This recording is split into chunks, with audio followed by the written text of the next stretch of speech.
कुछ ही दिन पहले जब ईरान और इजराइल के बीच जंग अपने चरम पर थी, अचानक एक रात ईरान के आसमान में कुछ ऐसा दिखाई दिया जिसने पूरी दुनिया को हैरान कर दिया। उसकी तस्वीरें और वीडियो सोशल मीडिया पर आग की तरह फैल गईं। हर प्लेटफॉर्म पर बस एक ही सवाल गूंज रहा था, आखिर ये है क्या? लोग खुद तो दंग रह गए, लेकिन दूसरों को दिखाकर भी यही पूछते रहे, क्योंकि इतिहास में ऐसा नज़ारा पहले कभी नहीं देखा गया था। और इसी बीच एक बात ने शक को और गहरा कर दिया। ईरान की आर्मी पहले ही ऐलान कर चुकी थी कि बहुत जल्द हम दुनिया को कुछ ऐसा दिखाएंगे जिसने उसे पहले कभी नहीं देखा होगा और जिसे दुनिया हमेशा याद रखेगी। अब लोगों को लगने लगा, कहीं ये ईरान का कोई खतरनाक हथियार तो नहीं, लेकिन सच्चाई इससे कहीं ज्यादा गहरी है। ये कोई एलियन टेक्नोलॉजी नहीं और ना ही कोई रहस्यमयी शक्ति। दरअसल यही है सज्जील, ईरान की सबसे खतरनाक मिसाइल। और इस नाम के पीछे छुपी है एक ऐसी कहानी जो सीधे कुरान और इतिहास से जुड़ी है।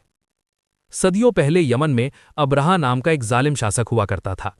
वो ईसाई था, लेकिन उसकी सल्तनत के लोग हर साल मक्का जाकर काबा का तवाफ करते थे। यही बात उसे अंदर ही अंदर जला देती थी।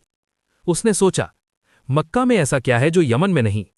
फिर उसने फैसला किया कि वो यमन में काबा से भी ज्यादा आलीशान इबादतगाह बनाएगा ताकि दुनिया वहीं आए। लेकिन उसका घमंड यहीं नहीं रुका। उसने मक्का पर चढ़ाई करने का ऐलान कर दिया और काबा को मिटाने निकल पड़ा, हाथियों की एक विशाल सेना के साथ। उस वक्त मक्का के सरदार थे हजरत अब्दुल मुत्तलिब, नबी साहब के दादा। अब्राहा ने मक्का के बाहर डेरा डाला और लोगों के जानवर छीन लिए। सबसे ज्यादा जानवर अब्दुल मुत्तलिब के थे। जब वो अब्राहा के सामने पहुंचे तो अब्राहा को लगा ये काबा की भीख मांगेंगे, लेकिन उन्होंने सिर्फ अपने जानवर मांगे। अब्राहा हंस पड़ा और बोला, मैं तुम्हारे काबा को गिराने आया हूं और तुम्हें सिर्फ जानवरों की चिंता है। तब अब्दुल मुत्तलिब ने वो बात कही जो इतिहास में अमर हो गई, जानवर मेरे हैं, उनकी हिफाजत मेरी जिम्मेदारी है, लेकिन काबा मेरा नहीं, उसका मालिक अल्लाह है और वो अपने घर की हिफाजत सबसे बेहतर जानता है।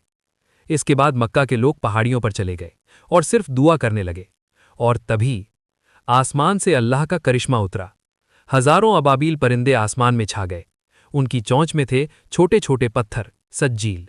जैसे ही ये पत्थर नीचे गिरे, हाथियों समेत पूरी सेना तबाह हो गई।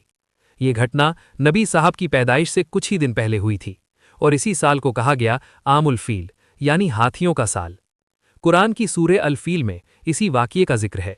सज्जील का मतलब होता है आग में पकी हुई सख्त मिट्टी जो पत्थर बन जाती है। अब समझिए असली बात, ईरान में अपनी मिसाइल का नाम सज्जील इसी घटना की याद में रखा है। इसका संदेश साफ है, जैसे अल्लाह के हुक्म से अब्राहा की ताकत मिट्टी में मिल गई थी, वैसे ही ये मिसाइल दुश्मन को पल भर में खत्म कर सकती है। ये सिर्फ हथियार नहीं, ये एक साइकोलॉजिकल मैसेज है, डर का, ताकत का और इतिहास की गूंज का।